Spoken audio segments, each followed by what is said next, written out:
तो संसार एक बगीचा है, मेरे प्रभु का बगीचा है। इस बगीचे में यदि आपको कोई सेवा है, माता पिता की सेवा, परिवार की सेवा, उसे प्रभु की मान करके की, कोई बंधन नहीं। समझना, ये जो हम बहुत परेशान हैं, भगवत प्राप्ति अति कठिन है, ऐसा वैराग्य वैसा वैराग्य, केवल परिवर्तन करना है सोच का, सोच का केवल परिवर्तन है। हमें जितना लाभ इस माला चलाने से होगा ना, उतना ही लाभ उस किसान को होगा जो हर कदम पे राम राम बोलता है, कृष्ण कृष्ण बोलता है, हरि हरि बोलता है और किसानी कर। हमारा माला से ज्यादा उसका जोर होगा। एक वाराणसी, बैठ जाओ बच्चा, एक वाराणसी में विद्वानों की नगरी है। तो गांव का किसान मेहनत करके अपने बेटे को विद्वान और बड़ा तपस्वी एक योगी बने, इसलिए बचपन से पैसा भेजता रहा, उसको व्याकरण पढ़ाता रहा सब।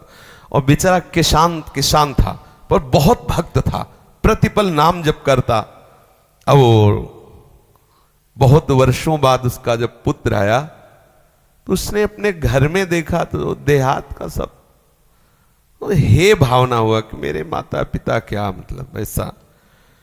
तो माँ ने कहा, पिता तो यमुना पार खेत में, वो मड़नी देहात में कहते, गेहूं की जो फसल परिपक्व हो जाती है उसमें जो दाने निकाले जाते हैं, तो पहले बैल से निकाले जाते थे, ऐसे फैला दिए गए, ऊपर बैल चला दे, वो कई दिनों में 15-20 दिन में फिर कहीं वो भूस और गेहूं अलग अलग हो। अब तो 1 घंटे में वो थ्रेशर में पहले सब नहीं था, तो उसे देहात में मड़नी कहते थे, बैलों के द्वारा उसे कचरा के फिर अन्न निकाला जाता। तो उन्होंने कहा कि फिर पिताजी को सूचना कर दो कि मैं आया हूं। तो उनका बच्चा, सूचना करने के लिए तो हमें दूसरी तरफ से जाना पड़ेगा, और सीधे तो सामने ही है, और उनको तैरना आता, मुझे तो तैरना आता नहीं। तो या तो तुम बोले, नहीं मैं क्यों जाऊं, आप चली जाओ, लेकिन मैं योग सिद्धि जानता हूं। और उन्होंने मंत्र पढ़ करके राख दिया कि आप डालना, आपको मार्ग मिल जाएगा। और ब्रह्मचर्य, तपस्या, व्याकरण सब पढ़ लिख के ऐसा किया। गई तो उन्होंने कहा कि पुत्र आया हो, तो बड़े आनंदित हुए। तो कैसे आई, तो उनको उसने राख पढ़ के दी थी।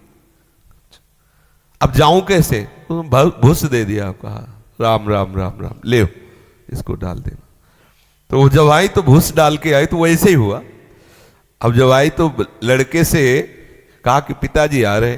पिताजी सब ऐसे रज लगी, सब भूस लगाओ तो करके आ रहे। तो उसने प्रणाम नहीं किया, कहा नमस्कार, ऐसे दूर, मतलब आचार्य है तुम, नमस्कार। तो हंस दिए, उनके लिए तो बच्चा है ला, हंस दिए।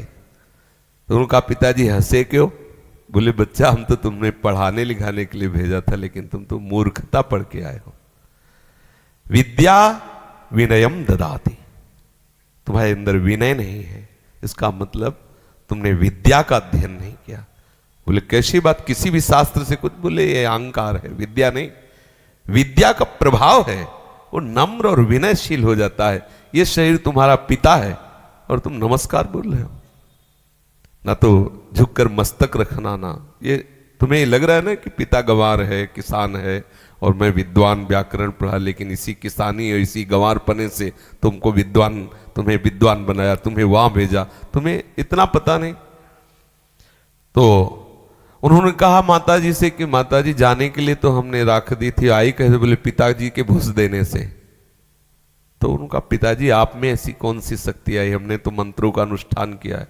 बोले बेटा सच्चाई से भगवान के द्वारा दी हुई किसानी करता हूं, आए हुए धन से, अन्न से, संतों अतिथियों का सेवन करता हूं, नाम जप करता हूं, मुझे उसके प्रताप से सब पता है कि तू क्या सोच रहा है, क्या करके आ रहा है, सारी सिद्धियां उसको प्राप्त हो, किसान है। श्री रैदास जी महाराज माला लेके कभी नहीं बैठते थे, वो अपने कार्य में रहते थे। उनके चरित्र को पढ़ लो, बड़े बड़े सिद्धों के भी दिमाग ठंडे कर दिए अपनी सेवा पद्धति से, अपनी सेवा।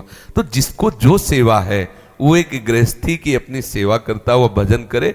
सच्ची मानना, भगवत प्राप्ति कोई दुर्लभ बात नहीं है, प्रभु हमारे हैं, वो मिलने के लिए तैयार हैं। बस आपको 2 बात समझनी, पहली बात मैं प्रभु का हूं, और दूसरी बात जो भी कर रहा हूं प्रभु के लिए कर रहा हूं। इतने से आपको भगवत प्राप्ति हो जाएगी। जो आप कर रहे हो, जहां हो, जैसे हो, हम मुझसे नहीं कह रहे, इतने से ही हो जाएगी। पर इतनी बात आने के लिए सत्संग की आवश्यकता है, साधु समागम की आवश्यकता है। तब आपका अंदर जो भाव है दृढ़। भगवत प्राप्ति कोई कठिन नहीं, पहले दिमाग से हटा दो कि भगवत प्राप्ति बहुत कठिन है। कठिन वो होती है जो हमारा ना हो। प्रभु हमारे हैं, प्रभु हमारे, मेरे हैं, मेरे और प्रभु के बीच में बिल्कुल अंतराय नहीं। सच्ची मानिए, जैसे तुम्हारा बेटा, तुम, क्या अंतराय है? तुम्हारा रक्त, तुम्हारा शरीर का जो अपनापन पूरा, वो सब इसके ऊपर आ गया है। ऐसे प्रभु हमें प्यार करते हैं। हमारे अंदर भागवतिक शक्ति, क्योंकि हम प्रभु के अंश हैं, प्रभु के बच्चे हैं। अगर हम प्रभु से मिलना चाहे तो हमारे लिए कोई दुर्लभ नहीं। बस ये मिलन की चाह संत सदगुरुदेव की कृपा से बुद्धि शुद्ध होकर के इस बात में आ जाती है, जो भी कर रहे हैं प्रभु के लिए कर रहे हैं, मेरा प्रभु के सिवा कोई नहीं, बस इसी से भगवत प्राप्ति हो जाती है।